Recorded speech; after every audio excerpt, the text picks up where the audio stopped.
Hello and welcome to Anantha IAS academy. 2022 ജനുവരി 2026 current affairs analysis വീഡിയോയിലേക്ക് എല്ലാവർക്കും സ്വാഗതം.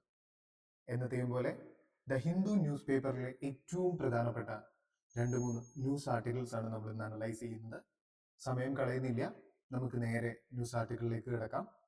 നമുക്ക് ഏറ്റവും ആദ്യം ഏറ്റവും ഇമ്പോർട്ടൻ്റ് ആയിട്ട് നമുക്ക് നോക്കേണ്ട ഒരു കറണ്ട് അഫെയർ എന്ന് പറയുന്നത് പേജ് 1 തന്നെയുള്ള ഫ്രീബീസിനെ റിലേറ്റ് ചെയ്തിട്ടുള്ളതാണ്.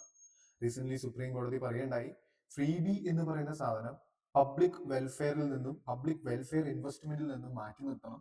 ഒരിക്കലും ഫ്രീബി എന്ന് പറയുന്ന ഒരു കോൺസെപ്റ്റിനെ ഒരു പബ്ലിക് വെൽഫെയറിന് വേണ്ടിയിട്ട് എടുക്കുന്ന ഒരു പ്രൊജക്റ്റ് ആയിട്ട് കൺസിഡർ ചെയ്യാനായിട്ട് സാധിക്കില്ല എന്നിങ്ങനെ പല പല ആരോപണങ്ങളും എടുക്കുകയുണ്ടായി. അപ്പോൾ ഈ ആരോപണങ്ങളുടെ അടിസ്ഥാനത്തിൽ നമുക്ക് ഏറ്റവും ഇമ്പോർട്ടൻ്റ് ആയിട്ട് ചെയ്യേണ്ട ഒരു കാര്യം എന്ന് പറഞ്ഞു കഴിഞ്ഞാൽ എന്താണ് ഫ്രീബി എന്ന് നമുക്ക് ആദ്യം തന്നെ മനസ്സിലാക്കണം. അതേപോലെ തന്നെ എന്തിനാണ് ഫ്രീബി ഒരുപാട് യൂസ് ചെയ്യുന്നത്, അല്ലെങ്കിൽ ഈ ഫ്രീബി യൂസ് ചെയ്യുന്നത് കൊണ്ടുള്ള പ്രശ്നം എന്താണ് എന്നുള്ളത് നമ്മൾ വൃത്തിയായിട്ട് തന്നെ മനസ്സിലാക്കേണ്ടതുണ്ട്. അപ്പോൾ ഈ മനസ്സിലാക്കലുകൾ കറക്റ്റ് ആയിട്ടുണ്ടെങ്കിൽ മാത്രമാണ് നമുക്ക് എന്താണ് ഫ്രീബി കൊണ്ടുള്ള പ്രശ്നം എന്നുള്ളത് മനസ്സിലാക്കുകയും അതിനുള്ള ഒരു സൊല്യൂഷൻ പ്രോപ്പറായിട്ട് നമുക്ക് ചെയ്യാനും സാധിക്കുള്ളൂ. അപ്പോൾ നമ്മൾ കൂടുതൽ സമയം കളയുന്നില്ല, നമുക്ക് ഒരുപാട് ഈ പറഞ്ഞിട്ടുള്ള ഒരു ഇൻട്രൊഡക്ഷനിലേക്ക് നമുക്ക് നന്നായിട്ട് തന്നെ കിടക്കണം. അതിനകത്ത് കുറച്ച് ഡീറ്റെയിൽ ആയിട്ട് തന്നെ എക്സ്പ്ലെയിൻ ചെയ്യാനുണ്ട് ഈ ഫ്രീബികളെ കുറിച്ച്. അപ്പൊ നമുക്ക് ഒരു എക്സാമ്പിളിൽ വെച്ചിട്ട് തുടങ്ങാം. സപ്പോസ് എലക്ഷൻ ഇയർ ആണ് ഇപ്പൊ നടന്നുകൊണ്ടിരിക്കുന്നത് എന്ന് നിങ്ങൾ വിഷ്വലൈസ് ചെയ്യുക. ഈ എലക്ഷൻ ഇയർ നടക്കുന്ന സമയത്ത് എലക്ഷന് ജയിക്കുക എന്ന് പറയുന്നത് എല്ലാ പാർട്ടികളുടെയും വളരെ ഇമ്പോർട്ടന്റ് ആയിട്ടുള്ള, അല്ലെങ്കിൽ ഏറ്റവും വലിയ ആഗ്രഹം അത് തന്നെയായിരിക്കും. ഒരിക്കലും ഒരു രാഷ്ട്രീയ പാർട്ടി മത്സരിക്കുമ്പോൾ ഞങ്ങൾക്ക് തോൽക്കണം എന്ന് പറഞ്ഞ് മത്സരിക്കില്ലല്ലോ, എന്തായാലും ജയിക്കണം എന്ന് പറഞ്ഞ് മാത്രമേ മത്സരിക്കുള്ളൂ. അപ്പൊ അങ്ങനെ മത്സരിക്കുന്ന സമയത്ത് ഏതെല്ലാം വിധത്തിലൊക്കെ ജയിക്കാൻ സാധിക്കുമോ ആ മാർഗങ്ങളിലെല്ലാം ചെയ്യുക, അല്ലെങ്കിൽ ആ മാർഗങ്ങളെല്ലാം യൂസ് ചെയ്ത് ഒരു വിജയം ഉറപ്പുവരുത്തുക എന്നുള്ളതാണ് എല്ലാ രാഷ്ട്രീയ പാർട്ടികളുടെയും പ്രഥമമായിട്ടുള്ള കർത്തവ്യം എന്ന് പറയുന്നത്. അപ്പോ എന്ത് സംഭവിക്കും?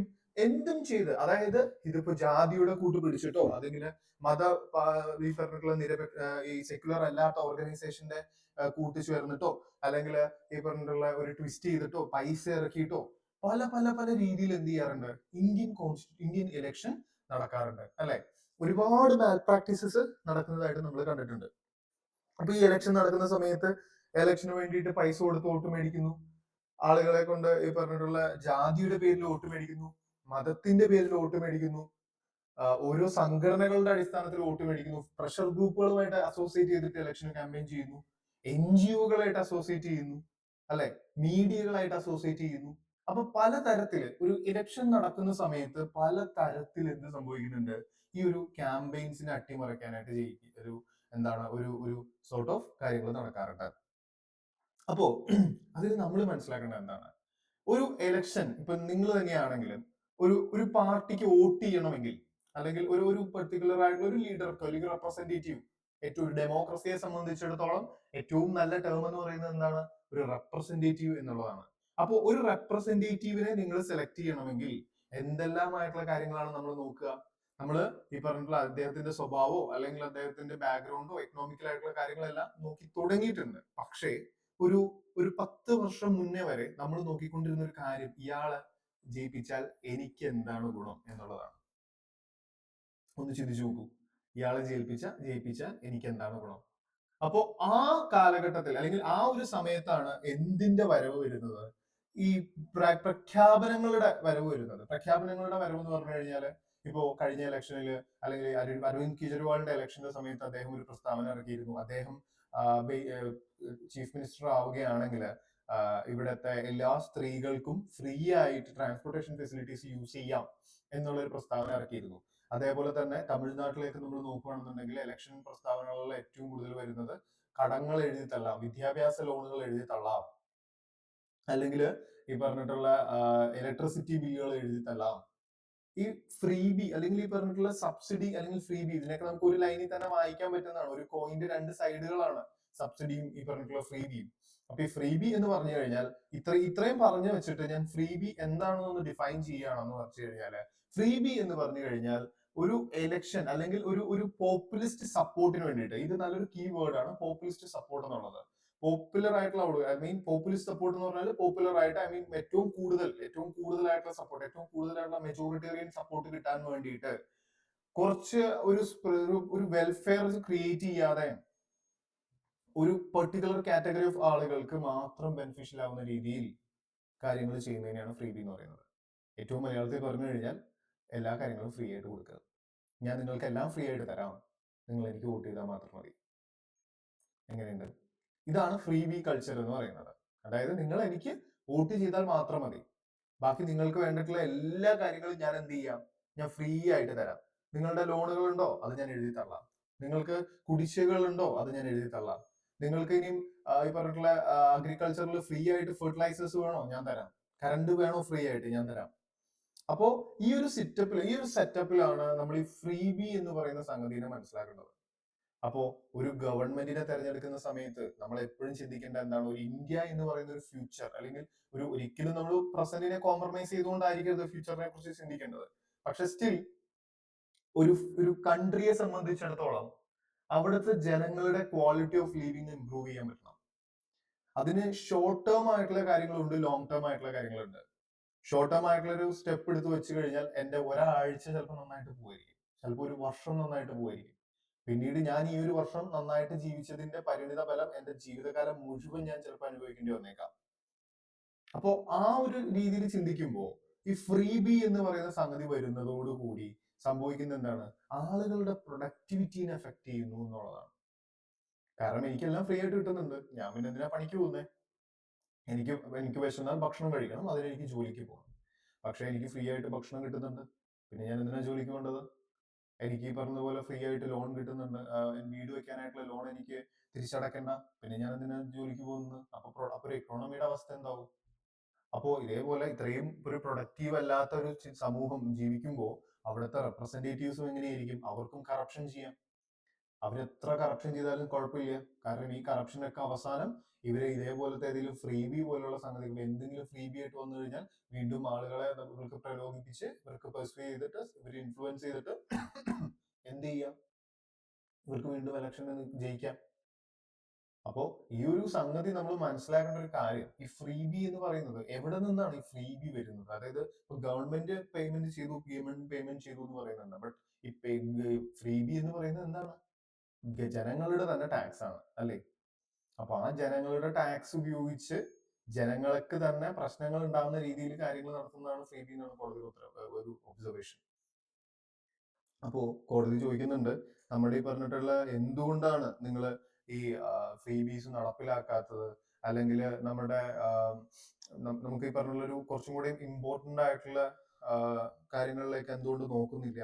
ഒരു ഫ്രീ മെഡിക്കൽ കെയർ എന്തുകൊണ്ട് കൊടുക്കുന്നില്ല? എഡ്യൂക്കേഷൻ ഫെസിലിറ്റീസ് നിങ്ങൾ കുറച്ചും കൂടി ഹയർ എഡ്യൂക്കേഷൻ ഫെസിലിറ്റീസ് ഫ്രീ ആയിട്ട് പ്രൊവൈഡ് ചെയ്തുകൂടെ, ഇൻസ്റ്റെഡ് ഓഫ് ഇതേപോലത്തെ സബ്സിഡീസും അതേപോലെ തന്നെ ഇലക്ട്രിസിറ്റി ഇതിന്റെ ഇതും ബാക്കിയുള്ള ലോൺ, പേഴ്സണൽ ലോൺ വേവേഴ്സിന്റെ സമയത്തൊക്കെ എന്ന് ചോദിക്കുന്നുണ്ട്. അപ്പോ അതിന്റെ അടിസ്ഥാനത്തിലാണ് ഈ ഒരു ആർട്ടിക്കിൾ ഇവിടെ വന്നിരിക്കുന്നത്. അപ്പോ നമുക്ക് മേജർലി ചെയ്യാനുള്ള ഒരു കാര്യം എന്ന് പറഞ്ഞു കഴിഞ്ഞാൽ എന്താണ് ഫ്രീ ബി, അല്ലെങ്കിൽ അത് നമുക്ക് ഏകദേശം ഒരു കോൺസെപ്റ്റ് കിട്ടിയെന്ന് വിശ്വസിക്കുന്നു. ഇനിയും അതിന്റെ കുറച്ച് ടെക്നിക്കൽ ആയിട്ട് എങ്ങനെയാണ് അതൊരു പ്രശ്നത്തിലേക്ക് ലീഡ് ചെയ്തതെന്നും ആ പ്രശ്നങ്ങൾ എങ്ങനെ സൊല്യൂഷൻ കൊണ്ടുവരാമെന്നും നമുക്ക് നോക്കാം.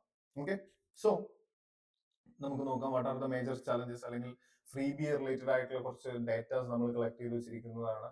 ലൈക്ക് ഫ്രീ ബിയിലെ ഇലക്ട്രിസിറ്റി യൂണിറ്റ്സ്, അതായത് ഡൽഹിയിൽ ഏകദേശം 200 യൂണിറ്റ് ഇലക്ട്രിസിറ്റി എന്താണ് പെർ മന്ത് ഫ്രീ ആണ്. അപ്പൊ സ്വാഭാവികമായിട്ടും അങ്ങനെ ഞാനൊരു മാനിഫെസ്റ്റോയിൽ ഇങ്ങനത്തെ ഒരു സാധനം ഞാൻ കൊണ്ടുവരികയാണെന്ന് വിചാരിക്കുക.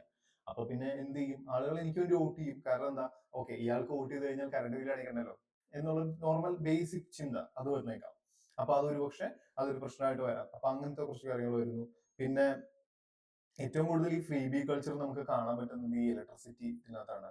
അപ്പോൾ നിങ്ങൾ ശ്രദ്ധിച്ചു കഴിഞ്ഞ ഒരു കാര്യം മനസ്സിലാവുന്നത്, ഈ ഡിസ്കോംസ് ഉണ്ട്. ഡിസ്കോംസ് എന്ന് വെച്ചാൽ ഡിസ്ട്രിബ്യൂഷൻ കമ്പനീസ്. ഈ നമ്മളുടെ KSEB ഒക്കെ പോലത്തെ ഡിസ്ട്രിബ്യൂഷൻ, അദാനി പവർ എന്നൊക്കെ പറയുന്ന പോലത്തെ നമ്മളുടെ ഡിസ്ട്രിബ്യൂഷൻ കമ്പനീസ് ഒരുപാടുണ്ട്. അപ്പൊ ഈ ഡിസ്ട്രിബ്യൂഷൻ കമ്പനീസ് ഒക്കെ ഈ ഫ്രീ ബി കൊടുക്കുന്നതിലൂടെ, അല്ലെങ്കിൽ അവരുടെ പേയ്മെന്റ് പ്രോപ്പർ ആയിട്ട് ലഭിക്കാത്തതിലൂടെ ഇവരെല്ലാവരും ഒരു പോയിന്റ് ഓഫ് ടൈമിൽ വളരെയധികം ലോസിലായിരുന്നു. അപ്പോൾ ആ ഒരു ലോസും കാര്യങ്ങളൊക്കെ ക്രിയേറ്റ് ചെയ്യാനും ഈ പറഞ്ഞിട്ടുള്ള ഫ്രീ ബി ഒരു ശാപമായിട്ട് വന്ന് നിൽക്കാറുണ്ട് പലപ്പോഴും എന്നും പണ്ട് നീതി ആയോഗിന്റെ റിപ്പോർട്ടും കാര്യങ്ങളൊക്കെ ഉണ്ടായിരുന്നു. ദെൻ കുറേ സ്കീമുകൾ ഉണ്ടല്ലോ. അതായത് നമ്മളുടെ പ്രധാനമന്ത്രി സൂര്യഘർ മുഫ്ത് ബിജ്ലി യോജന. അപ്പോൾ ഇതിനൊക്കെ എന്താണ്, ഫ്രീ ആയിട്ട് സോളാർ കിട്ടുന്നു, ഫ്രീ ആയിട്ട് ഡിസ്കൗണ്ട്, ഇലക്ട്രിസിറ്റി ഡിസ്കൗണ്ട് ചെയ്ത് കിട്ടുന്നു, LPG സബ്സിഡി. അപ്പോൾ ഈ പറഞ്ഞിട്ടുള്ള ഒരുപാട് കാര്യങ്ങളിൽ ഇങ്ങനെ സബ്സിഡീസ് വരുമ്പോഴത്തേക്കും ഫ്രീ ആയിട്ടുള്ള ഫുഡ് ഗ്രെയിൻസ് വരുന്നു. പിന്നെ അതേപോലെ തന്നെ ഇപ്പൊ ചില സ്ഥലങ്ങളിൽ, ഇപ്പൊ ഉത്തർപ്രദേശിലും കാര്യങ്ങളിലൊക്കെ ആയിട്ട് ഈ കോമ്പറ്റേറ്റീവ് എക്സാമിന് പ്രിപ്പയർ ചെയ്യുന്നവർക്ക് ഒരു ഫ്രീ കോച്ചിങ് കൊടുക്കുന്നു. അതേപോലെ ഇപ്പൊ കേരളത്തിന്റെ ഇതിനകത്ത് നോക്കുകയാണെങ്കിൽ കോമ്പറ്റേറ്റീവ് എക്സാംസിന് പ്രിപ്പയർ ചെയ്യുന്ന ആളുകൾക്ക് 1000 രൂപ വരെ സ്കോളർഷിപ്പിനകത്ത് ലഭിക്കുന്നു. അപ്പോൾ ഇങ്ങനെ ഇങ്ങനെ പല പല കാര്യങ്ങൾ എന്തുണ്ട്, നമുക്ക് ഇതേപോലെ പല പല രീതിയിലുള്ള ഇതേപോലത്തെ സബ്സിഡീസ് ഒരുപാട് നടക്കുന്നുണ്ട്. ഇതേ കൂടാതെ അഗ്രികൾച്ചറിൽ ലോൺ വേവറിംഗ് നടക്കാറുണ്ട്. അതിനെ നമുക്ക് വേണമെങ്കിൽ ഒരു ഫ്രീ ബി എന്ന രീതിയിൽ എടുക്കാം. ഒരു ഗവൺമെന്റ് വരുമ്പോഴത്തേക്കും അവരുടെ പ്രചാരണ സമയത്ത് അവർ പറയും, ഓക്കെ, ഞങ്ങൾ അഗ്രികൾച്ചറിന്റെ നിങ്ങളുടെ ലോൺ എഴുതി തള്ളാം, നിങ്ങൾക്ക് ഇപ്പൊ നിങ്ങളുടെ ലോൺ ഞങ്ങൾ എഴുതി തള്ളും. അപ്പോൾ നിങ്ങൾ ആലോചിച്ച് നോക്കൂ, ഒരു കർഷകൻ നോക്കുമ്പോൾ അയാൾക്ക് ഏകദേശം ഒരു 2 ലക്ഷം രൂപ 3 ലക്ഷം രൂപ കുടിശ്ശിക വന്ന് കിടക്കുകയാണ്. അദ്ദേഹത്തെ സംബന്ധിച്ചിടത്തോളം അദ്ദേഹത്തിന് ഒരിക്കലും അത് ചിലപ്പോൾ പെട്ടെന്ന് തിരിച്ചടയ്ക്കാൻ പറ്റിക്കോണമെന്ന് തീരെ നിർബന്ധമില്ല. അപ്പൊ ആ ഒരു സമയത്താണ് ഗവൺമെന്റ് വന്നിട്ട് പറയുകയാണ്, ഓക്കെ, ഞാൻ നിങ്ങളുടെ ലോൺ കുടിശ്ശികളെല്ലാം എഴുതി തള്ളുന്നു എന്ന് പറയുകയാണ്. അപ്പോൾ അല്ലെങ്കിൽ ആ ഒരു ക്യാമ്പയിന് വരുന്ന ആള് അങ്ങനെ പറയുവാണ്. അപ്പോൾ സ്വാഭാവികമായിട്ട് നോക്കുമ്പോൾ ഒരർത്ഥത്തിൽ ഇതേപോലെയുള്ള ഒരാൾക്ക് ഗുണമാണ്. പക്ഷെ സംഭവിക്കുന്നത് എന്താണ്, ഇതേപോലെ ഇത്രയും പ്രശ്നത്തിൽ നിൽക്കുന്ന ഒരാൾക്ക് ഗുണം ഉണ്ടാവുന്ന അതേ സമയത്തിൽ ഇങ്ങനെ ഒരാൾക്ക് ഗുണം ഉണ്ടാവുമ്പോൾ ബാക്കി 9 പേരും എന്താണ്, ഈ പറഞ്ഞതുപോലെ വെൽ ഓഫ് ആയിട്ട് നിൽക്കുന്ന, വേറെ പ്രശ്നങ്ങളൊന്നും ഇല്ലാത്ത, വേണമെങ്കിൽ തിരിച്ചടയ്ക്കാനായിട്ട് ഒരു ബുദ്ധിമുട്ടും ഇല്ലാത്ത ആൾക്കാരാണ്. അപ്പൊ അവർക്കും എന്താണ് ഇതൊരു ഒരു നല്ലൊരു കാര്യമായിട്ട് തോന്നണം. ഐ മീൻ നല്ല കാര്യം എന്നല്ല, അവർക്കും ഇതൊരു ഒരു ബോണസ് കിട്ടുന്ന പോലെയാണ്. ലൈക്ക് നോക്കൂ, അവർക്ക് ഇത് തിരിച്ചടയ്ക്കാൻ കപ്പാസിറ്റി ഉണ്ട്, പക്ഷെ അവർ തിരിച്ചടയ്ക്കുന്നില്ല, കാരണം ഗവൺമെന്റ് തന്നെ പറഞ്ഞു വേണ്ട എന്ന് പറഞ്ഞു. അപ്പൊ ഇതൊക്കെ ഈ ലോസ് ആർക്കാ വരുന്നത്, ഈ ബാങ്കുകൾക്കാണ് ലോസ് വരുന്നത്. അപ്പൊ ഈ ബാങ്കുകൾക്ക് ലോസ് വരുമ്പോഴത്തേക്കും ഗവൺമെന്റ് ഇവിടെ നിന്ന് പ്രൊവൈഡ് ചെയ്യണം, പിന്നെ അതിന്റെ ഒരു ഡിലേ വരുന്നു. അപ്പൊ ഈ ബാങ്കുകളൊക്കെ എന്താവും, കൂടുതൽ ഈ പറഞ്ഞ പോലെ ലോണുകൾ കൊടുക്കാനായിട്ട് ഹെസിറ്റന്റ് ആവാനായിട്ട് തുടങ്ങും. വളരെയധികം ലോൺസ് കൊടുക്കാനും അതേപോലെ തന്നെ പ്രോപ്പർ ആയിട്ടുള്ള ഈ ഒരു പ്രോപ്പർ ഫൈനാൻഷ്യൽ ഇൻക്ലൂഷൻ പ്രോസസ്സും കാര്യങ്ങളും ആക്ടിവിറ്റീസ് ഒക്കെ ഇൻക്ലൂഡ് ചെയ്യാനായിട്ടുള്ളത് ഒരു എഫേർട്ട് ഇടുന്നതും കുറയാൻ സാധ്യതയുണ്ട്. അപ്പോൾ അങ്ങനത്തെ ഒരു സിറ്റുവേഷനിൽ നിൽക്കുമ്പോൾ നമുക്ക് ഈ പറഞ്ഞിട്ടുള്ള നമ്മളുടെ ഇത് ഫ്രീ ബി കൾച്ചറിൽ നിന്നും എത്രയും പെട്ടെന്ന് പുറത്ത് കിടക്കണം എന്നാണ് നമ്മൾ ഈ പറഞ്ഞിട്ടുള്ള മനസ്സിലാക്കേണ്ട ഒരു കാര്യം എന്ന് പറയുന്നത്. ഓക്കെ, സോ നമുക്കിനി കുറച്ച് ചലഞ്ചസ് എന്തൊക്കെയാണ്, നമുക്കൊരു UPSC, ഇപ്പൊ ഞാൻ കുറേയും കഥ പോലെ കാര്യങ്ങൾ പറഞ്ഞു അല്ലെ, നമുക്കിതിനെ ഒന്ന് ക്രോഡീകരിച്ച് എങ്ങനെയാണ് ഇതിനെ ഒന്ന് ഫിൽട്ടർ ചെയ്തിട്ട് ഒരു UPSC ആൻസേഴ്സ് ആയിട്ട് നമ്മൾ എങ്ങനെ മാറ്റാം എന്ന് നോക്കിക്കഴിഞ്ഞാൽ, നമ്മൾ ആദ്യം തന്നെ മനസ്സിലാക്കേണ്ടത്, നമുക്ക് വരാൻ പോകുന്ന ഒരു ക്വസ്റ്റ്യൻ എന്ന് പറയുന്നത്, ആ ക്വസ്റ്റിന്റെ ടേസ്റ്റ് എന്ന് പറയുന്നത്, what are the challenges created by freebies എന്നുള്ളതാണ്. ഓക്കെ, അപ്പൊ നമ്മൾ അങ്ങനെ നോക്കുന്ന സമയത്ത് ഏറ്റവും ആദ്യം വരുന്നത് എന്താ, ഏറ്റവും first point should be this one, that is the physical burden. ഈ ബർഡൻ ഒക്കെ എന്താണ്, ഇത് ഗവൺമെന്റിന്റെ മുകളിലേക്ക് ഇപ്പോൾ Punjab free power and loan waivers increased state ഡെപ്റ്റ് ആൻഡ് റിഡ്യൂസ് ഡെവലപ്മെന്റ് സ്പെൻഡിങ്. നമ്മൾ നോക്കേണ്ട ഒരു കാര്യം എന്താ, ഒരു ഡെവലപ്മെന്റൽ ആക്ടിവിറ്റി, ഒരു സ്കൂള് പണിയണം, ഒരു ഹോസ്പിറ്റൽ പണിയണം, അല്ലെങ്കിൽ ഒരു കോളേജ് പണിയണം, അല്ലെങ്കിൽ നല്ല റോഡ് ഇൻഫ്രാസ്ട്രക്ചറും ബ്രിഡ്ജും പണിയണം. അപ്പോൾ ഈ ഒരു പ്രോസസ്സിലൂടെയൊക്കെയാണ് ഒരു human quality of life improve ചെയ്യാൻ പറ്റുള്ളൂ അല്ലെ. അപ്പോ ആ പൈസ എടുത്തിട്ടാണല്ലോ ശരിക്കും ഈ ലോൺ വേവേഴ്സും കാര്യങ്ങളൊക്കെ നടത്തുന്നത്, റൈറ്റ്? അപ്പൊ പിന്നെ ഈ ഡെവലപ്മെന്റിന് വേണ്ടിയിട്ടുള്ള പൈസേനെ ഡൈവേർട്ട് ചെയ്ത് ഈ പറഞ്ഞിട്ടുള്ള വോട്ട് കിട്ടാനുള്ള പോപ്പുലിസ്റ്റ് അപ്പീസ്മെന്റ് എന്നൊക്കെ വേണമെങ്കിൽ പറയാം. ഈ പോപ്പുലിസ്റ്റ് അപ്പീസ്മെന്റ് പോളിസീസിലേക്ക് ചെല്ലുമ്പോൾ ഇവിടെ കോംപ്രമൈസ്ഡ് ആവുന്നത് എന്താണ്, ഡെവലപ്മെന്റ് ആണ്. അതാണ് ഏറ്റവും വലിയ പ്രശ്നം.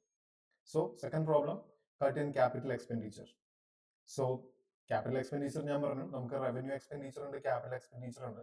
ഒരു രാജ്യത്തെ സംബന്ധിച്ചിടത്തോളം എക്സ്പെൻഡിച്ചറുകൾ എപ്പോഴും ക്യാപിറ്റൽ എക്സ്പെൻഡിച്ചറുകളായിരിക്കണം കൂടുതൽ. കാരണം ക്യാപിറ്റൽ എക്സ്പെൻഡിച്ചറുകൾ ഒരുപാട് നടക്കുമ്പോഴാണ് ഒരു അസറ്റ് ക്രിയേഷൻ നടക്കുക. ഈ ക്യാപിറ്റൽ എക്സ്പെൻഡിച്ചർ ലോങ് ടേമിലേക്ക് നമുക്കൊരു അസറ്റ് ആയിട്ട് മാറും. അസറ്റ് ക്രിയേഷൻ നടക്കുമ്പോൾ നമുക്ക് അതിനകത്ത് ഒരു ഇൻകം കിട്ടാൻ തുടങ്ങും. പക്ഷെ റവന്യൂ എക്സ്പെൻഡിച്ചർ എന്ത് സംഭവിക്കും, ഒരു day to day functioning working capital പോലെ മാത്രമേ ആക്ട് ചെയ്യുള്ളൂ. അപ്പൊ ഈ പറഞ്ഞിട്ടുള്ള ക്യാപിറ്റൽ എക്സ്പെൻഡിച്ചർ കൂട്ടാൻ എന്ത് ചെയ്യുന്നില്ല, ഈ പറഞ്ഞിട്ടുള്ള ഫ്രീ ബീസ് അനുവദിക്കുന്നില്ല. അപ്പൊ നമ്മൾ ലോൺ എടുത്തിട്ട് ഒരു വീട് പണിയുന്നതും, അല്ലെങ്കിൽ ലോൺ എടുത്തിട്ട് ഒരു ബിസിനസിന് വേണ്ടിയിട്ട് ലോൺ എടുക്കുന്നതും, ഒരു ഐഫോൺ മേടിക്കാൻ വേണ്ടിയിട്ട് ലോൺ എടുക്കുന്നതും രണ്ട് രണ്ടാണ്.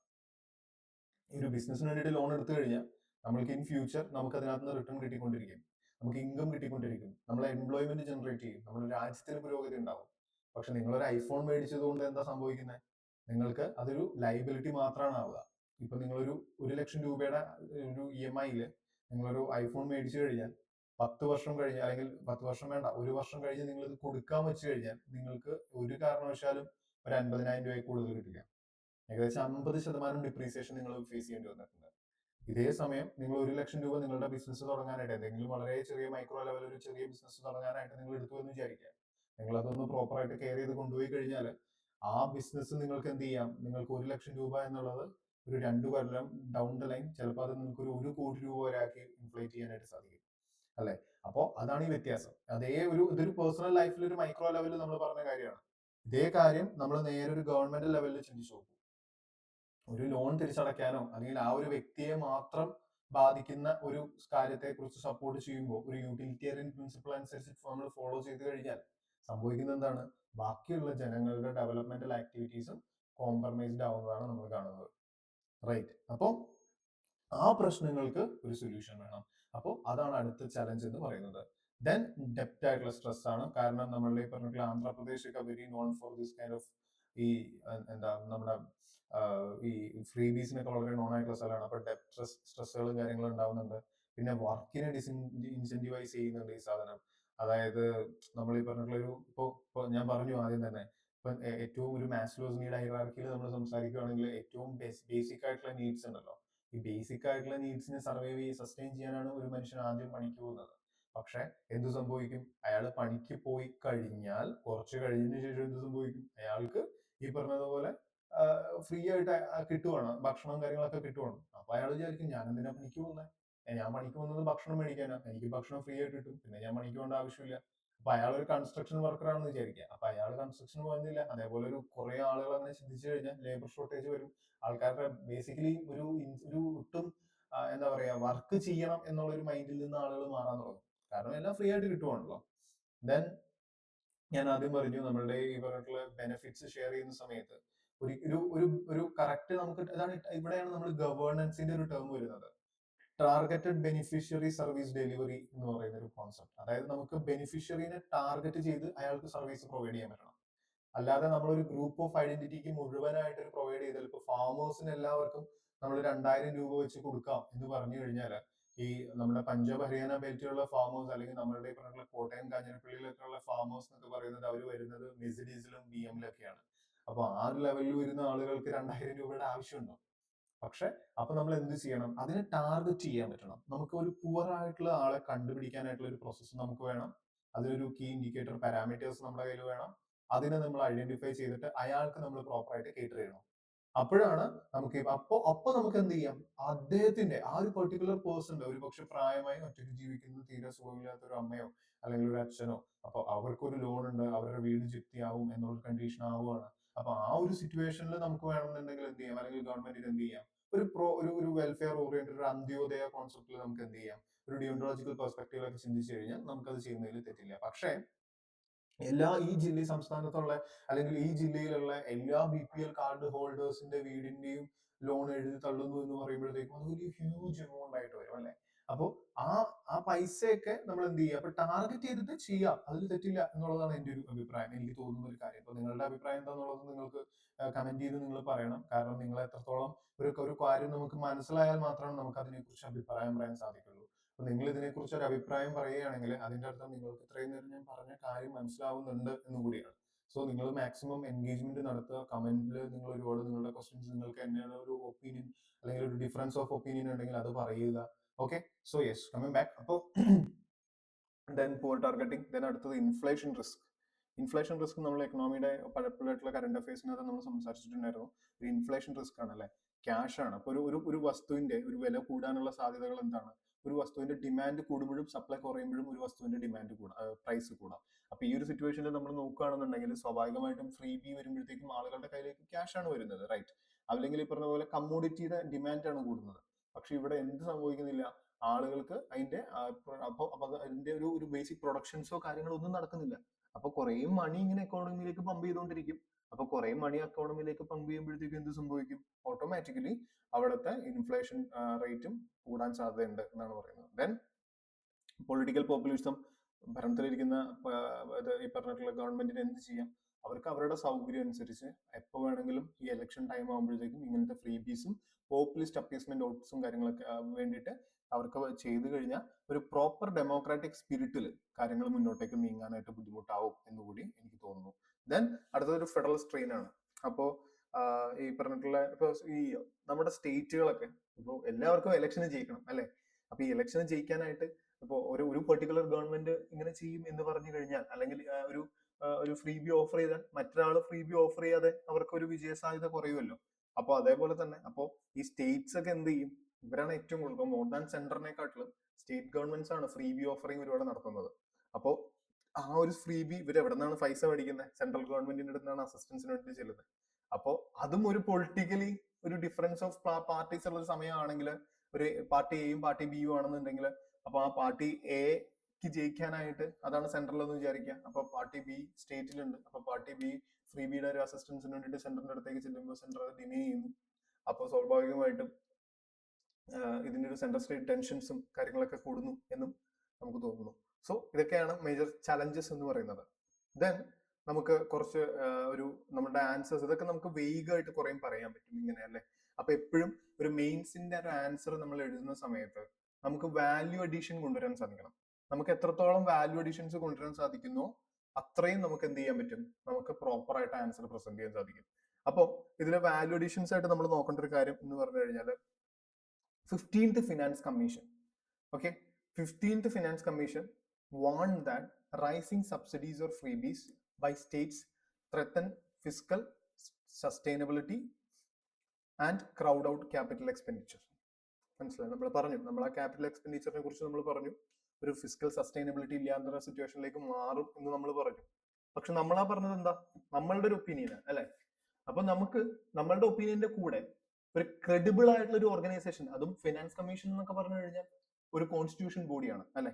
അപ്പൊ ആ ഫൈനാൻസ് കമ്മീഷന്റെ ടേമും കൂടി നമുക്ക് ആഡ് ചെയ്യാൻ പറ്റിയ നമ്മുടെ വാല്യൂ ആൻസേഴ്സ് കുറച്ചുകൂടി ക്രെഡിബിൾ ആയിട്ട് നമുക്ക് തോന്നും. ദെൻ നിതി ആയോഗിന്റെ discussion on there was a discussion paper on freebies 2022 അതിലും ഈ പറഞ്ഞിട്ടുള്ള അൺടാർഗറ്റഡ് freebies distort incentivize strain state finance and reduce productive spending. ആ പ്രൊഡക്റ്റീവ് സ്പെൻഡിങ് എന്നുള്ളൊരു കാര്യം, ആ പ്രൊഡക്റ്റീവ് സ്പെൻഡിങ്ങിനെ അഫക്ട് ചെയ്യും എന്ത്, ഈ പറഞ്ഞിട്ടുള്ള ഫ്രീബീസ് എന്ന് നീതി ആയോഗ് അവരുടെ ഒരു ഡിസ്കഷൻ പേപ്പറിൽ പബ്ലിഷ് ചെയ്തിട്ടുണ്ടായിരുന്നു. ഇത് നിങ്ങൾക്ക് ആൻസറിൽ കൂട്ടിയാം. Then S Subramaniam Balaji versus government of Tamil Nadu 2022 ഒരു ഫ്രീ ബി കേസ് എന്നൊക്കെയാണ് ഈ കേസിനെ അറിയപ്പെടുന്നത്, Subramaniam Balaji versus government of Tamil Nadu. So അപ്പോ അവര് പറഞ്ഞത്, അതായത് സുപ്രീം കോടതി പറഞ്ഞത് എന്താണെന്ന് വെച്ചാല്, ഇത് നിങ്ങൾക്ക് ഒരു വേ ഫോർവേഡ് ആയിട്ടൊക്കെ എഴുതാൻ പറ്റുന്ന ഒരു സാധനമാണ്. സുപ്രീം കോടതി പറഞ്ഞത്, നമുക്കൊരു ഫ്രീ ബിയെ റെഗുലേറ്റ് ചെയ്യാനായിട്ട് ഒരു ലീഗൽ സപ്പോർട്ടോ ഒരു ലെജിസ്ലേഷൻ വേണം എന്നാണ് സുപ്രീം കോടതി പറഞ്ഞത്. അപ്പോൾ കൂടുതലും ഒരു ഫൈനാൻഷ്യൽ ട്രാൻസ്പെറൻസിക്ക് വേണ്ടിയിട്ടും അപ്പോൾ ആ ഒരു ലെജിസ്ലേഷൻ ചെയ്യണം എന്ന് നമ്മുടെ ഫ്രീ ബി കേസ്, അതായത് Subramaniam Balaji versus government of Tamil Nadu അതിന്റെ കേസിൽ കോടതി പറഞ്ഞിട്ടുണ്ട്. ദെൻ ഈ നമ്മളുടെ CAG controller and auditor general പറഞ്ഞിരിക്കുന്നത്, നമ്മുടെ ഓഫ് ബഡ്ജറ്റ് ബോറോയിങ്സ് ഉണ്ട്. ഇപ്പൊ ഈ ഓഫ് ബഡ്ജറ്റ് ബോറോയിങ് എന്ന് പറഞ്ഞു കഴിഞ്ഞാൽ ഒരു ഗവൺമെന്റിന്, ഒരു ഡെമോക്രാറ്റിക് ഗവൺമെന്റിന് വർക്ക് ചെയ്യണമെങ്കിൽ അവർക്ക് എപ്പോഴും എന്ത് വേണം, പൈസ വേണം. അതിന് വേണ്ടിയിട്ടുള്ള പൈസയാണ് അവർ ഓരോ വർഷവും ബഡ്ജറ്റിലൂടെ എടുക്കുന്നത്. ഈ ബഡ്ജറ്റിൽ പെടുത്താത്ത എമൗണ്ട് ഈ ഓഫ് ബഡ്ജറ്റ് ബോറോയിങ് എന്ന് വിളിക്കും. അപ്പൊ ഈ ഓഫ് ബഡ്ജറ്റ് ബോറോയിങ് എടുക്കുന്നത് എങ്ങനെയാണ്, ഒരുപാട് ഗവൺമെന്റ് കമ്പനികളുണ്ട്. ഇപ്പൊ നമ്മുടെ HAL ആയിക്കോട്ടെ, അല്ലെങ്കിൽ FSC ആയിക്കോട്ടെ, FICT ആയിക്കോട്ടെ, അതേപോലെ തന്നെ ഗവൺമെന്റ് ടൈറ്റാനിയം ആയിക്കോട്ടെ. അപ്പൊ ഗവൺമെന്റ് ബാക്ക്ഡ് ആയിട്ടുള്ള PSUs ഉണ്ട്, പബ്ലിക് സെക്ടർ അണ്ടർടേക്കിങ്സ് ഉണ്ട്. ഈ പബ്ലിക് സെക്ടർ അണ്ടർടേക്കിങ്സിനെ കൊണ്ട് ലോൺ എടുക്കുന്നതിനാണ്, അല്ലെങ്കിൽ അവരുടെ ഒരു ആവശ്യത്തിന് വേണ്ടിയിട്ട് പൈസ എടുക്കുന്നതിനാണ് പബ്ലിക് സെക്ടർ അണ്ടർടേക്കിംഗ് എന്ന് വിളിക്കുന്നത്. അപ്പൊ ഈ പബ്ലിക് സെക്ടർ അണ്ടർടേക്കിംഗ്, അല്ലെങ്കിൽ സോറി അതിനെയാണ് ഓഫ് ബഡ്ജറ്റ് ബോറോയിങ് എന്ന് വിളിക്കുന്നത്. അപ്പോ ക്യാഗ് പറയുന്നത്, CAG pointed out off budget borrowings and fiscal risk arising from power, water and transport subsidies. നമ്മുടെ പറഞ്ഞിട്ടുള്ള പവർ സബ്സിഡീസ്, ഇലക്ട്രിസിറ്റി സബ്സിഡിയാണ് പവർ സബ്സിഡീസ് ഉദ്ദേശിക്കുന്നത്. പിന്നെ വെള്ളം, അതിനൊരു ഈ പറഞ്ഞിട്ടുള്ള കുറേ സ്കീമുകളുണ്ട് നമുക്കല്ലേ. നമ്മൾ നോക്കുകയാണെങ്കിൽ ഈ പറഞ്ഞിട്ടുള്ള പ്രധാനമന്ത്രി, സോറി എനിക്ക് അതിന്റെ പേര് റെക്കഗ്നൈസ് ചെയ്യാൻ പറ്റുന്നില്ല, സോറി. യെസ്, അപ്പോൾ നമുക്ക് കുറേ ഒരു ടാപ്പ് വാട്ടർ ഇനീഷ്യേറ്റീവ്സ് ഒക്കെ ഉണ്ട് നമുക്ക്. ദെൻ അപ്പോൾ അതേപോലത്തെ സംഗതികൾക്കുള്ള സബ്സിഡീസ് ഒരുപാട് വരുന്നു, ട്രാൻസ്പോർട്ട് സബ്സിഡീസ്. ഓക്കെ, സോ ഇങ്ങനത്തെ സബ്സിഡീസും പ്രശ്നങ്ങളൊക്കെ ഉണ്ടെന്നാണ് ക്യാഗ് ഐഡന്റിഫൈ ചെയ്തിരിക്കുന്നത്. ദെൻ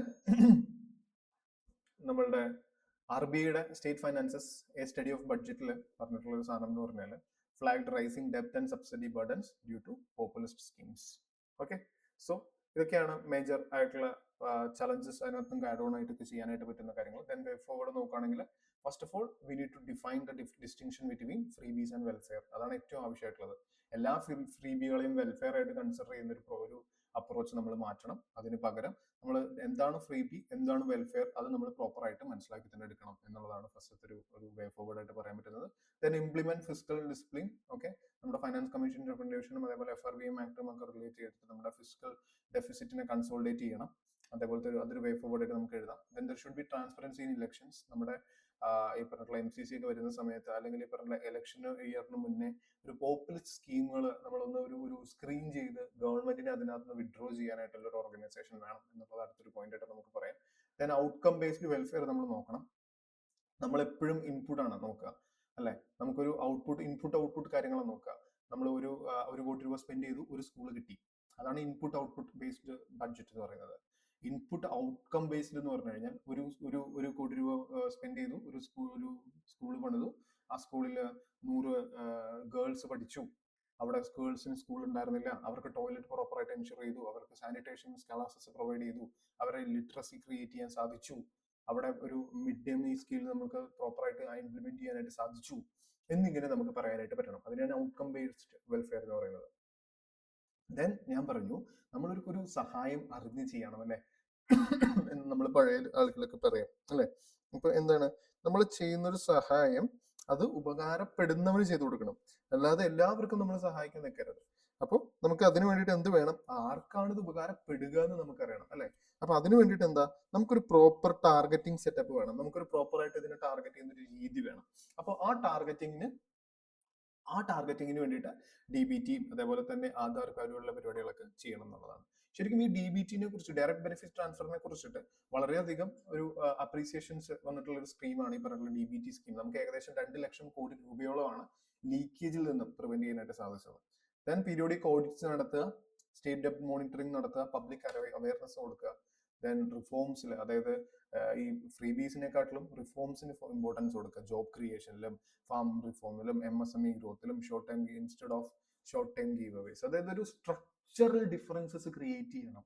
ജസ്റ്റ് ഒരു രാത്രിയിലത്തേക്ക് ഇവർക്ക് ഭക്ഷണം കൊടുക്കുന്നതിന് പകരം ഇവർക്കൊരു ജീവിതകാലം മുഴുവൻ ഭക്ഷണം മേടിക്കാനുള്ള ഒരു അവസരം ഉണ്ടാക്കി കൊടുക്കുന്നതായിരിക്കണം ഓരോ ഗവൺമെന്റ് പോളിസീസ് എന്നും പറയാറുണ്ട്, അല്ലെ?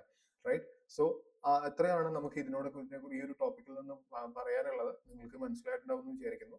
ഓക്കെ, നിങ്ങളുടെ അഭിപ്രായങ്ങളും കാര്യങ്ങളൊക്കെ നമ്മളെ അറിയിക്കുക. ദെൻ നമുക്ക് അടുത്തൊരു കാര്യം നോക്കണം. നമുക്ക് സമയം കളയുന്നില്ല, നമ്മൾ ഓൾറെഡി കുറച്ച് ഡിലേ ആയിട്ടുണ്ട്. സോ ഞാൻ ജസ്റ്റ് ആ ഒരു ന്യൂസ് ആർട്ടിക്കിൾ പറയുന്നത് റീസെന്റ് വന്നിട്ടുള്ള ഒരു പ്രൈവറ്റ് മെമ്പർ ബില്ലിനെ കുറിച്ചിട്ടാണ്. ആ നമ്മളുടെ ഒരു ജസ്റ്റിസ്, ജുവനൈൽ ജസ്റ്റിസ് എന്ന് പറയും, അതായത് ശിശു നമ്മുടെ ഈ പറഞ്ഞിട്ടുള്ള ബാല തടവുകാരെ കുറിച്ചിട്ടുള്ളതാണ്. അപ്പോൾ ജുവനൈൽ ജസ്റ്റിസിന് വേണ്ടിയിട്ടുള്ളതാണ്. സോ ജുവനൈൽ ജസ്റ്റിസിന് നമ്മൾ ഈ പറഞ്ഞിട്ടുള്ള ഈ ഒരു ആക്ട് വരുന്നത് 2015 അതിന്റെ ബാക്ക്ഗ്രൗണ്ട് എന്ന് പറയുന്നത് 2012 ഡൽഹി ഗ്യാങ് റേപ്പ് കേസാണ്. അതിൽ ഏകദേശം 16 വയസ്സുള്ള ഒരു കുട്ടിയാണ് അവർ ഏറ്റവും കൂടുതൽ ഹീനിയസ് ആയിട്ട് റേപ്പ് എന്നുള്ളൊരു പരാമർശം ഉണ്ടായിരുന്നു. അപ്പൊ അതിന്റെ അടിസ്ഥാനത്തിൽ ആ ഒരു ഏജ് ഓഫ് ക്രിമിനൽ എത്രയായിരിക്കണം, ക്രൈം അല്ലെങ്കിൽ അഡൽട്ടറി അല്ല അഡൽട്ട് എത്രയിലായിരിക്കണം എന്നുള്ളത് പറയണം എന്നുള്ളൊരു ഒരു അഭിപ്രായം വന്നിട്ടുണ്ടായിരുന്നു. അപ്പൊ അതിന്റെ ബാക്ക്ഗ്രൗണ്ടിലാണ് ലാസ്റ്റ് ഈ ഒരു ആക്ട് ഇറങ്ങിയിരിക്കുന്നത്. ദെൻ അപ്പോ ഇതിൽ പറയുന്ന ഒരു കാര്യം എന്ന് പറഞ്ഞു കഴിഞ്ഞാൽ നമ്മുടെ കറന്റ്ലി ഇപ്പോ ഒരു ചിൽഡ്രൻസ് ഏജ്ഡ് ബിറ്റ്വീൻ 16 to 18, 16 വയസ്സിനും 18 വയസ്സിനും ഇടയിലുള്ള ആൾക്കുട്ടികളാണ് 82% ജുവനൈൽ ക്രൈമിലും പാർട്ടിസിപ്പേറ്റ് ചെയ്തിരിക്കുന്നത്. അപ്പോൾ ആ ആളുകളെ ഇനി എന്ത് ചെയ്യണം, നമുക്ക് ഇവരെ ഇപ്പോഴും ജുവനൈൽസ് ആയിട്ട് കാണണോ അതോ ഇവരെയും അഡൽട്ടായിട്ട് ട്രീറ്റ് ചെയ്യണോ എന്നുള്ളൊരു ഡിസ്കഷനാണ് അതിനകത്ത് പൊതുവെ വെച്ചിരിക്കുന്നത്. സോ നമ്മളുടെ അപ്പൊ അതില് ശരിക്കും ഈ ആക്ട് പറയുന്നത് പ്രകാരം ഈ 18-ൽ നിന്നും ഇവരെ താഴത്തേക്ക് കൊണ്ടുവരണം, 17-ലേക്കും 16-ലേക്കുമാണ് കൊണ്ടുവരേണ്ടതെന്നാണ് ആക്ട് പറയുന്നത്. പക്ഷെ ഓദർ പറയുന്നത് എന്താണ്, അങ്ങനെ ചെയ്തു കഴിഞ്ഞാൽ നമ്മളുടെ ദ കോൺസെപ്റ്റ് ഓഫ് റീഹാബിലിറ്റേഷൻ അല്ലെങ്കിൽ റിഫോർമേഷൻ അതൊക്കെ എന്താവും, അതിനെതിരാണ് ഈ ഒരു ഫിലോസഫി. കാരണം നമ്മളിപ്പോ ആ ഒരു കുട്ടിയുടെ ഏജ് ലോവർ ചെയ്ത് കഴിഞ്ഞാൽ, അവനെ ഒരു അഡൾട്ട് ആയിട്ട് ട്രീറ്റ് ചെയ്ത് കഴിഞ്ഞാൽ, അവൻ സോഷ്യലൈസ് ചെയ്യപ്പെടാൻ പോകുന്നത് ക്രിമിനൽസ് ആയിട്ടാണ്.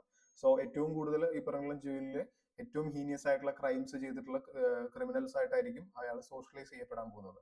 അപ്പോൾ അപ്പോൾ ആ കുട്ടിയുടെ ഉള്ളിലുള്ള ആ ഒരു ക്രിമിനൽ വാസനയെ നമുക്ക് എടുത്ത് കളയാനായിട്ട് സാധിക്കില്ല. അപ്പോൾ ഓരോ ജൂനിയർ ജസ്റ്റിസ് അല്ലെങ്കിൽ ഈ പറഞ്ഞിട്ടുള്ള ജൂനിയർ സിസ്റ്റങ്ങളും അല്ലെങ്കിൽ ഈ പറഞ്ഞിട്ടുള്ള നമ്മുടെ കോടതിയിലും ഒക്കെ ഈ പറഞ്ഞ സോറി നമ്മുടെ ഓരോ സബ് ജയിലുകളും അപ്പോൾ ജുനൈൽ കെയറുകളും ആക്ടുകളും ഒക്കെ പ്രവർത്തിക്കുന്നതിനാണ്. ഇവന്റെ ചെറിയൊരു ഏജിലുള്ള ഒരു കുട്ടിയാണ്. അപ്പൊ ഈ ഏജിലുള്ള ഒരു കുട്ടിയുടെ ഉള്ളിലുള്ള ആ ക്രിമിനൽ എലമെന്റിനെ എടുത്ത് കളയണം എന്നുള്ള ഒരു മൈൻഡിലാണ് ആദ്യം പ്ലാൻ ചെയ്തുകൊണ്ടിരുന്നത്, ഐ മീൻ കാര്യങ്ങൾ ചെയ്തുകൊണ്ടിരുന്നത്. പക്ഷെ എന്ത് പറ്റി? ഇപ്പൊ പറ്റുമെന്നുള്ളതല്ല. അപ്പോൾ അതിനെതിരെയാണ് പ്രൈവറ്റ് മെമ്പർ ബില്ല് വന്നിരിക്കുന്നത്. അപ്പോൾ അത് റിഫോർമേറ്റീവ് ജസ്റ്റിസിനെതിരെയാണ്. അതൊരു പ്യൂണിറ്റീവ് എഫേർട്ട് ആണ്. അതൊരു പ്യൂണിറ്റീവ് എഫേർട്ട് എന്ന് പറഞ്ഞാൽ പണിഷ്മെന്റ് ട്രീറ്റ് ചെയ്യുന്ന ഒരു എഫേർട്ട്. ഓക്കെ, നമ്മൾ ഒരാളെ തല്ലി, നിങ്ങൾ തിരിച്ചു തല്ലുന്നു, നിങ്ങൾ അയാളെ ഒരു കുറ്റത്തിനുള്ള ശിക്ഷ എന്നുള്ളതിനല്ലാതെ നിങ്ങൾ കുറ്റം ചെയ്ത ആളിൽ നിന്ന് നിങ്ങളെ റിഫോം ചെയ്ത് കൊണ്ടുവരാനായിട്ട് അത് സഹായിക്കില്ല എന്നാണ് നമ്മളുടെ ഈ ഒരു ഓതർ പറയുന്നത്. ഓക്കെ, സോ അതാണ് നമ്മളുടെ ഈ ഒരു ആർട്ടിക്കിളിനെ കുറിച്ച് സംസാരിക്കുന്നത്. ദെൻ നമുക്ക് പറയാനുള്ളത് നമ്മളുടെ geo political tensions point elevated risk policy uncertainty. ഞാൻ എല്ലാ ക്ലാസ്സിലും പറയാറുണ്ടായിരുന്നു, 2024-25 എക്കണോമിക് സർവേ പറയുന്നത് എന്താണ്? അൺസർട്ടനിറ്റിനെ കുറിച്ച് തന്നെയാണ്. അപ്പോൾ ഈ ഒരു അൺസർട്ടനിറ്റി എന്ന് പറയുന്നത് എല്ലാ മേഖലയെയും ബാധിക്കും. ഇക്കോണമിനെയാണ് അത് ഏറ്റവും കൂടുതൽ ബാധിക്കുക. അത് ഈ പറഞ്ഞിട്ടുള്ള ഓരോ ജിയോ പൊളിറ്റിക്കൽ ടെൻഷൻസ്, ഓരോ കുറച്ച് ആളുകളുടെ പ്രവൃത്തി വളരെയധികം ആളുകളെ അഫക്റ്റ് ചെയ്യുന്ന ഒരു സിറ്റുവേഷൻ എന്നുള്ളതാണ് ഇതിനകത്ത് കൂടുതൽ പറഞ്ഞിരിക്കുന്നത്. ഇത് വളരെ നല്ലൊരു ആർട്ടിക്കിളാണ്. ഞാൻ അതുകൊണ്ടാണ് നിങ്ങൾ ഇതിവിടെ വെച്ചിരിക്കുന്നത്. നിങ്ങൾ ഈ ഒരു ആർട്ടിക്കിൾ ജസ്റ്റ് വേണമെങ്കിൽ വീഡിയോ ഒന്ന് പോസ് ചെയ്തിട്ടാണെങ്കിലും ജസ്റ്റ് ഒന്ന് വായിക്കുക. ഓക്കെ, നല്ല മെയിൻസിനൊക്കെ ഒരുപാട് പോയിന്റ് എഴുതാനും എസ്സേക്കൊക്കെ നമുക്ക് കോട്ട് ചെയ്യാൻ പറ്റുന്ന വളരെയധികം നല്ല ഒരു ആർട്ടിക്കിളാണിത്. ഓക്കെ, സോ നമുക്ക് കൺക്ലൂഡ് ചെയ്യണം. നമുക്ക് കൺക്ലൂഡ് ചെയ്യുന്നതിന് മുന്നേ ജസ്റ്റ് ഒരു കാര്യം കൂടി പറയണം. ഇപ്പോ വീണ്ടും റുപ്പിയുടെ മൂല്യം ഇടിഞ്ഞിരിക്കുകയാണ്. അപ്പോൾ അതിന്റെ റീസൺ എന്ന് പറയുന്നത് നമ്മളുടെ ഫോറിൻ ഇൻസ്റ്റിറ്റ്യൂഷണൽ ഇൻവെസ്റ്റേഴ്സും ഫോറിൻ പോർട്ട്ഫോളിയോ ഇൻവെസ്റ്റേഴ്സും എന്ത് ചെയ്യുന്നു? അവരുടെ മണി വിഡ്രോ ചെയ്യാണ് ഇന്ത്യയിൽ നിന്നും. അപ്പോൾ മണി വിഡ്രോ ചെയ്യുന്നത് കൊണ്ടാണ്. അപ്പോൾ ഡിമാൻഡ് ഫോർ റുപ്പി കുറയുകയും ഡിമാൻഡ് ഫോർ ഡോളർ കൂടുകയും ചെയ്യും. അപ്പോൾ നമ്മൾ നോർമൽ ഒരു കമ്മോഡിറ്റിയുടെ ഡിമാൻഡ് കൂടിക്കഴിഞ്ഞാൽ അതിന്റെ വാല്യൂ കൂടും, അല്ലെ? അതേപോലെ ഡിമാൻഡ് കുറഞ്ഞു കഴിഞ്ഞാൽ അതിന്റെ സപ്ലൈ കൂടിക്കഴിഞ്ഞാൽ അതിന്റെ വാല്യൂ കുറയും. അപ്പോൾ റുപ്പിയുടെ സപ്ലൈ കുറഞ്ഞിരിക്കുകയാണ് ഇപ്പോൾ. അപ്പോൾ അതുകൊണ്ടാണ് ഈ പറഞ്ഞിട്ടുള്ള കാരണം. ആളുകൾക്ക് ഡിമാൻഡ് ചെയ്തിരിക്കുന്നതൊക്കെ ഡോളറാണ്. ഇൻവെസ്റ്റ്മെന്റ് വരുമ്പോഴാണ് നമുക്ക് എന്ത് ചെയ്യാൻ പറ്റുള്ളൂ? നമുക്ക് റുപ്പിയുടെ വാല്യൂ കൂടുന്നത്. ഓക്കെ, സോ ആ ഒരു ലൈനിലാണ് നമുക്ക് പറയാനുള്ളത്. നമ്മൾ ഇതിന് മുന്നത്തെ വീഡിയോസിലൊക്കെ ഡിപ്രീസിയേഷനെ കുറിച്ചും ഡിവാലുവേഷനെ കുറിച്ചും ഫോറിൻ ഇൻസ്റ്റിറ്റ്യൂഷണൽ ഇൻവെസ്റ്റേഴ്സിനെ കുറിച്ചും ഒക്കെ സംസാരിച്ചിട്ടുണ്ട്. നിങ്ങൾ ആ വീഡിയോസ് ഒക്കെ നമ്മുടെ ഗ്രൂപ്പിലുണ്ട്, നിങ്ങൾ കാണുക. സോ ഞാൻ ഒരുപാട് സമയം കളയുന്നില്ല. ഇത്രയാണ് നമുക്ക് നോക്കാനുള്ളത് ഇന്നത്തെ ദിവസത്തെ ഏറ്റവും ഇമ്പോർട്ടൻ്റ് ആയിട്ടുള്ള ആർട്ടിക്കിൾസ് എന്നുള്ളത്. നിങ്ങളെ പറ്റുകയാണെന്നുണ്ടെങ്കിൽ ഞാൻ ആദ്യം പറഞ്ഞ ആ ഒരു വീഡിയോ നിങ്ങൾ കാണുക, സോറി ആ ന്യൂസ് വായിക്കുക. ഓക്കെ, സോ നിങ്ങൾക്ക് ഇന്നത്തെ വീഡിയോ ഉപകാരപ്പെട്ടു എന്ന് ഞാൻ വിശ്വസിക്കുന്നു.